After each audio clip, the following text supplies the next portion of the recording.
Merry Christmas,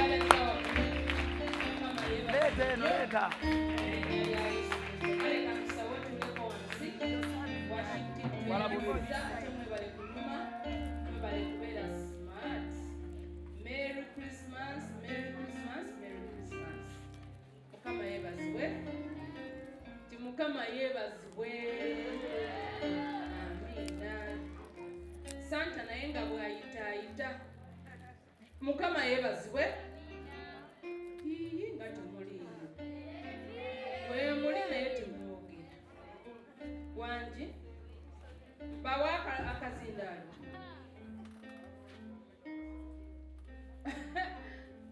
Okakaza. Leero tuwayiriza nnyo omusumba tutuuka awo.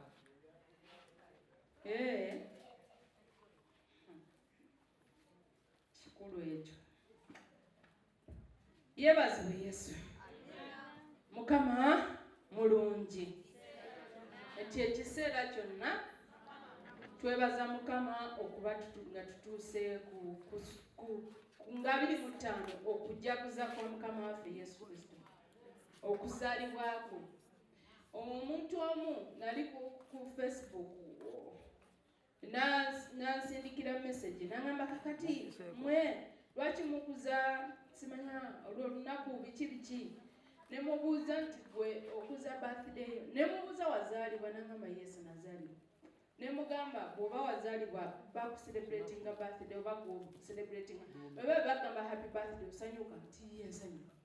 Ne mugamba kati wali oyagala ku birthday kale okukuza okuzaalibwa kwa Mukama waffe Yesu ensebere ng'ejjaguza naye nga ffe tukaaba ng'ate yatuleetera obulokozi n'asirika. Ayinza okuba nga teyazaalibwa nga 25 naye yazaalibwa. Si bwe kiri? Yazaalibwa.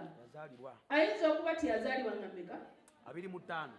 Oba yazaalibwa mmeka oba lwakumeka naawe kenyini osobola okusalawo n'ogamba nze birthday ngenda giselebratinga mu January 1st.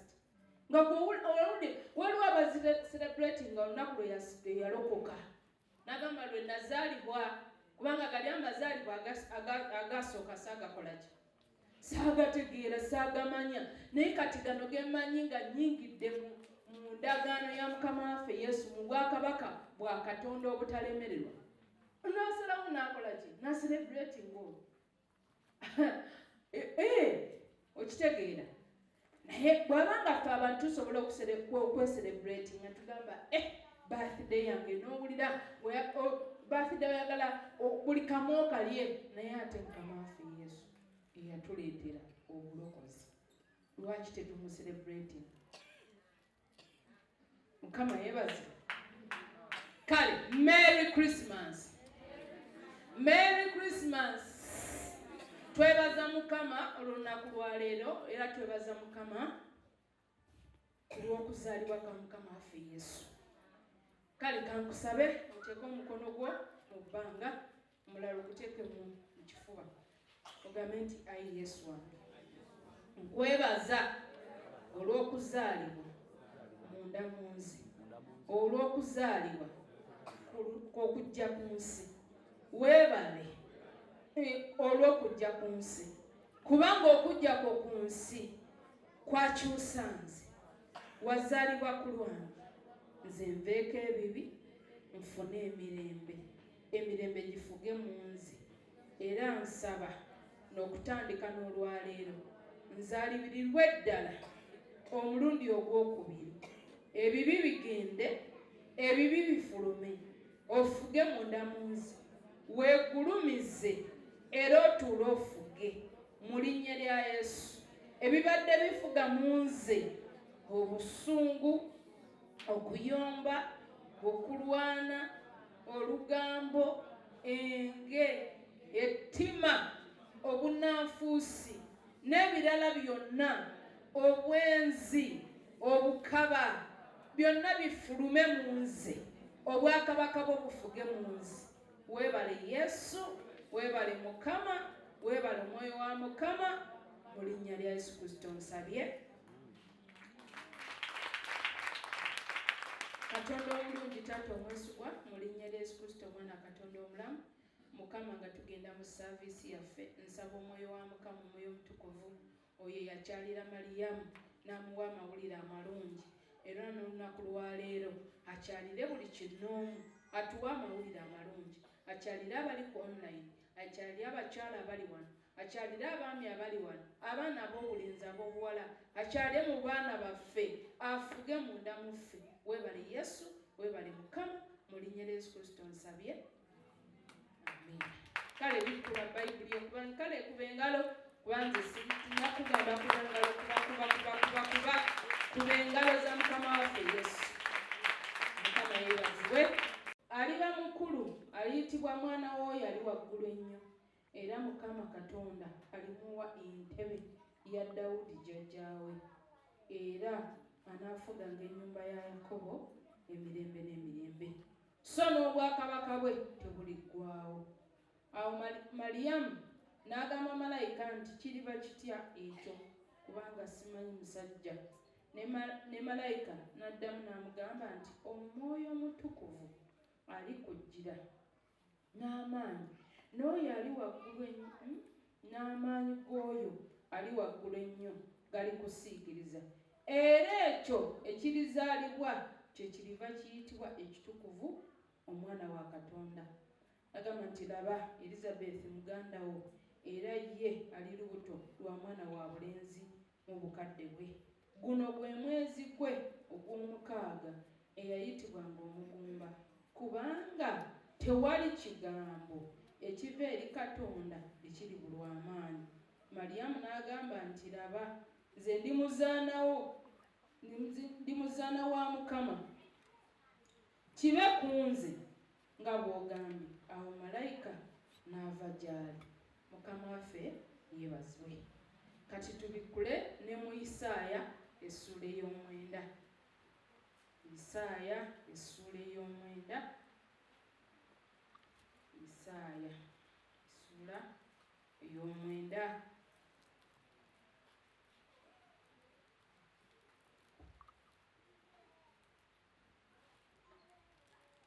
Tutandikire ku lunyiriri olw'okumeka.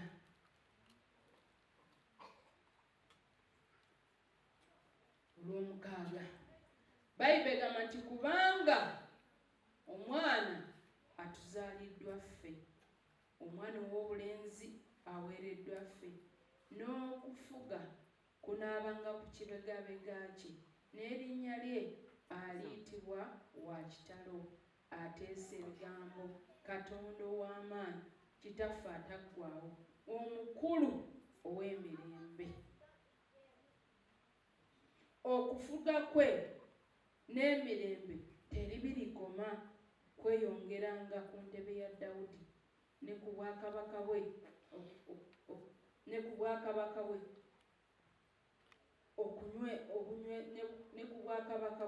okubunyweza n'okubwanirira n'omusango n'obutuukirivu okuva leero n'emirembe n'emirembe. Obunyiikivu bwa Mukama ow'eggye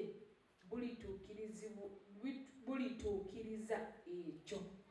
Omanyi okwetuumira ekyamagero kyo, omanyi okweweera obujulizi bwo, n'ogamba nti neebaza Mukama navudde mu muzigo, n'ogamba neebaza Mukama navudde ku bigere, neebaza Mukama nazadde bebi. Omanyi obujulizi obufaanagana bwe butyo. Ne weeyimbira oluyimba, Musumba Katongole, ne weeyimbira oluyimba nga tokyayimba luyimba luli olukadde, ng'oluyimba lujja nga lulabika nga lukwatikako. Bayibuli egamba nti era anaafuganga ennyumba ya Yakobo emirembe n'emirembe, so n'obwakabaka bwe tebuliggwaawo.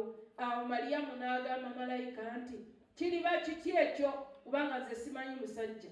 Ne malayika n'addamu n'amugamba nti Omwoyo Omutukuvu alikujjira n'amaanyi, n'amaanyi g'oyo ali waggulu ennyo galikusiikiriza, era ekyo ekirizaalibwa kye kiriva kiyitibwa ekitukuvu.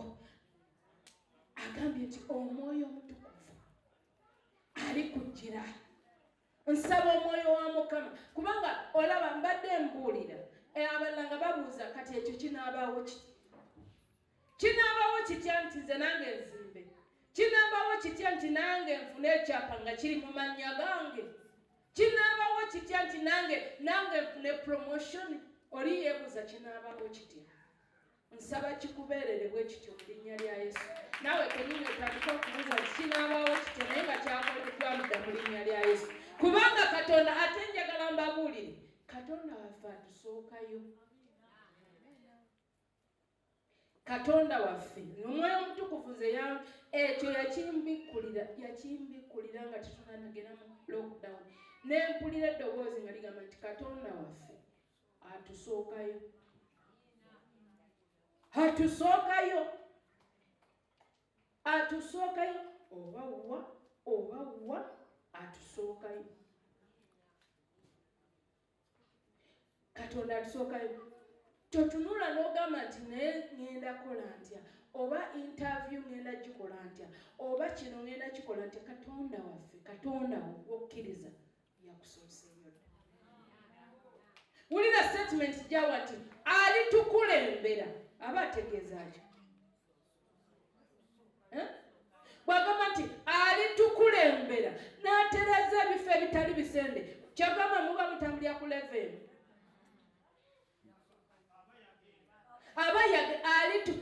Tagama nti atukulembera, agamba nti alitukulembera aba yasookayo dda mu bintu byonna mupula. Kati yatusooseeyo dda mu 2023. Kale kankitereezebwe nti yakusooseeyo dda mu 2023 era buli kyolangirira agenda kinyweza kubanga yakusooseeyo dda, kubanga yansooseeyo dda. Bayibuli egamba nti alikola ki?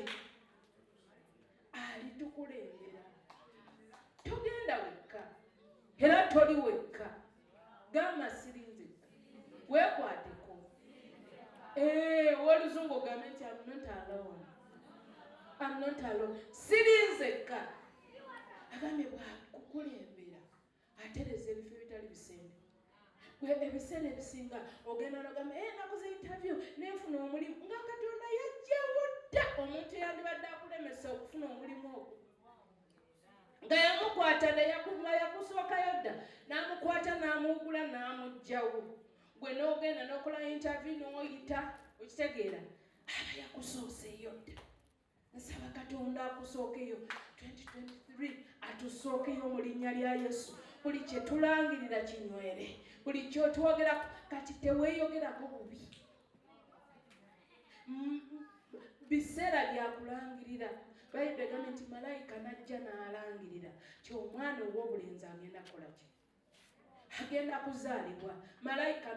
Mariyamu n'abuuza nti agenda kuzaalibwa atya? Nze nga nnyina bye simanyi. Ko ye omwoyo omutukuvu agenda kukulembera, agenda kumaamira. Naye kyekirizaalibwa kyekiriva kiyitibwa ekitukuvu. Okimanyi nti ekitukuvu tebakirwanyisa, naye bakirwanyisa gwogwo. Omulimu nga guvudde eri Katonda, omuntu agezaako okulwanyisa yaserera, gwe n'osigala ng'otambula. Katonda ng'alina kyakuwadde, ne bwe bakirwanyisa balemererwa. Kubanga yagamba Mukama waffe Yesu yagamba Sawulo, n'amugamba naye Sawulo, gwe tokimanyi nti oli mu kusamba ku muwunda? Omuwunda tugumanyi ekisongovu, oli mu kusamba ngambe kuki? Ku ffumu. Effumu balimanyi nsumba. Nga bw'onoddira effumu nga balina we balisozi, gwe n'ova eri okola ki? Osobola oddisambako n'osigala. Kakati Yesu Bayibuli egamba nti ekigambo kya Katonda nnyonde eyasayasa. Yesu lwazi ate Yesu muwunda gwennyini. Yakyekoonako n'agwa. Nekimukwata, nekimukasuka. Nekimukasuka. Sawulo nga Sawulo yalina amaanyi. Yalina amaanyi Sawulo. yali musajja w'amaanyi yasamba ku muwunda. Njagala nkutegeeza nti ekibadde kyefuula nti kyamaanyi mu mwaka guno ono akukulembedde muwunda. Gamba nti akulembedde muwunda.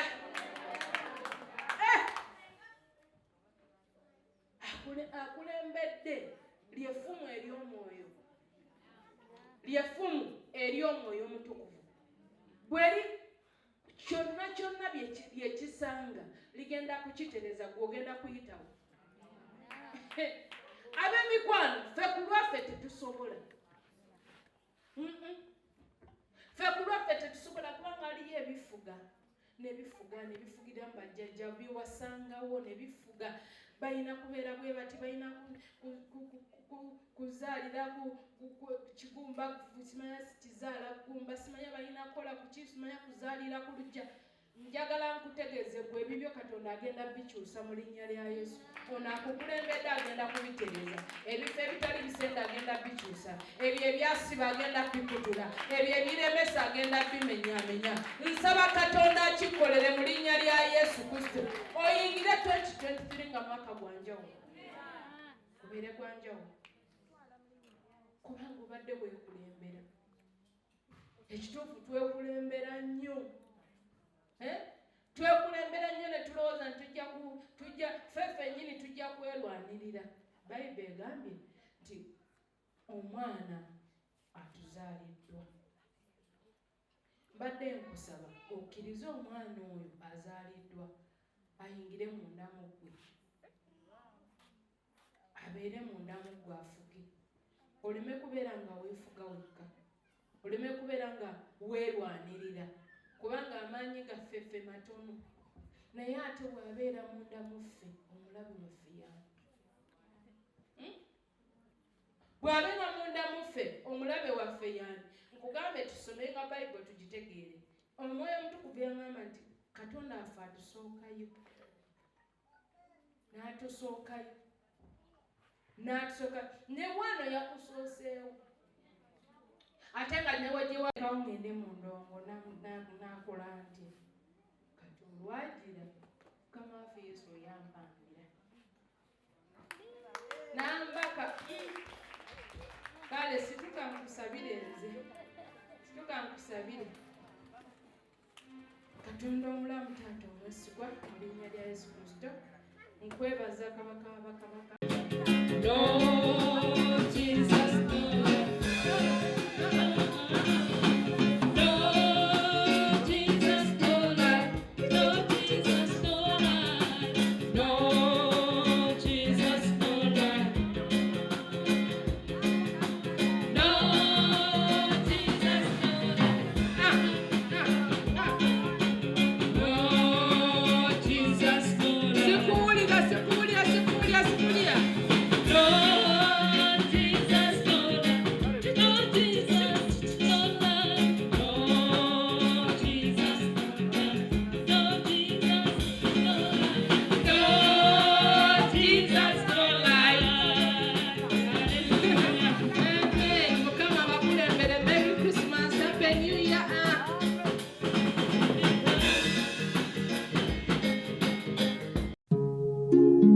oyagala omukolo gw'ogwenjawulo gubeere n'ebijjukize mu nnyumba yo, kankwanjulire ba King Montage Photo Studio. Ffe bakafuluma okukuba ebifaananyi n'okukola vidiyo. Olina wedding, birthday party, kukyala, nika, baby shower, photoshoot oba music shoot na buli kimu kyonna ky'oyagala. Ffe tusobola okuwa ebijjukize ebirungi eri ebirooto byo. Ate nno mwana wattu kusintiiza omuntu wa bulijjo. Tusangibwa Nankulabe ku Bitaala, ku Prime Tower, Level 3, Room D04. Okumanya ebisingawo, tukubire ku nnamba zino: 0702 104 125 oba 0755 311 731 oba 0777 223 405. King Montage Photo Studio. Ffe tusobola okuwa ebijjukize ebirungi ate nno mwana wattu kusintiiza omuntu wa bulijjo.